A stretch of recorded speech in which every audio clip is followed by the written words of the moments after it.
The president getting rare honors during his visit to the Pentagon. It's the first such ceremony for a foreign leader during the Biden administration, highlighting increasing security ties between Manila and Washington. Mr. Secretary, I look forward to a very bright future between the Philippines and the United States, a future that is founded on the long experience and, as you say, friendship and familial relationship with the people-to-people.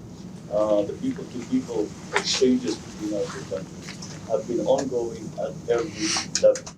Our alliance is rooted in our common democratic values, and it draws strength from the deep bonds between our peoples. As I said before, Mr. President, we're more than allies, we're family. At the forefront of the Marcos-Austin meeting, new bilateral defense guidelines that seek to redefine the over 70-year-old Mutual Defense Treaty so it can address latest security threats. A provision of the MDT refers to metropolitan and island territories in the Pacific Ocean, where an armed attack can happen to prompt joint Philippine and U.S. response. Now it includes anywhere in the South China Sea. The attack used to refer to both armed forces, their public vessels, or aircraft in the Pacific. Now there's also the emphasis to include their Coast Guard vessels. The new guidelines also point out the attack will not be limited to land, sea, and air, but even cyberspace. The joint response triggering the MDT will not be restricted to traditional armed conflict, but also other forms of unconventional warfare, including the gray zone tactics often attributed to China in the West Philippine Sea.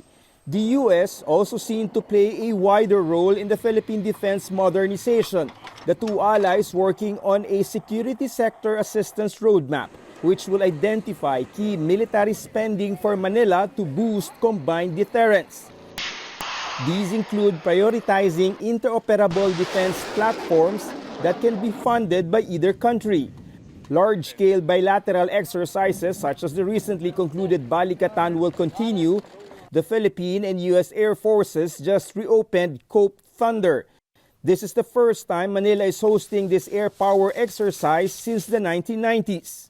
So basically, it's the same objective for us to maintain our interoperability, considering that, of course, we have a mutual defense treaty. It's not an activity that is directed towards any country. It's just a means for us to improve our capabilities and to improve the way we work together. The new guidelines set in Pentagon also take in deeper exchange of intelligence information as early indicators of security threats, as well as the conduct of joint maritime patrols. David Santos, CNN Philippines.